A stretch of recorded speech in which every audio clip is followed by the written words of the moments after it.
Welcome to this week's segment of the Global Policy Forum's podcast series. This week in global policy. Before his visit to the UN this week, French President Sarkozy has urged once more for UN reform. He suggests that global problems may be better addressed through selective participation of UN member states. The need for consensus and simultaneous negotiation, says Sarkozy, hinder and delays international action. In the meantime, the group of 20 nations has taken an increasingly active role since the global financial crisis. Some states are concerned about the possibility that the G20 might upstage the United Nations as the major political and economic forum. A coalition of 23 states has therefore convened to encourage the G20 to complement and strengthen the UN. In the Netherlands, an appeals court has upheld the immunity of the United Nations over the Srebrenica atrocities. The court confirmed a lower court's previous decision that the UN enjoys absolute immunity from prosecution.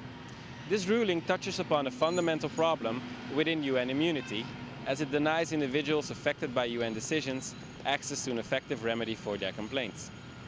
In Iraq, former interim Prime Minister Alawi is set to return to power after narrowly defeating Prime Minister al-Maliki in the March 7 election. The Independent High Electoral Commission stated that the panel had investigated hundreds of allegations of fraud, but had found none that would significantly change the election results. GPF still asks the question why there were no international monitors to test the credibility of the elections. And who cannot think about Iraq without thinking about oil? The multinational company BP has awarded $500 million in contracts to drill wells in Iraq's massive Rumaila oil field.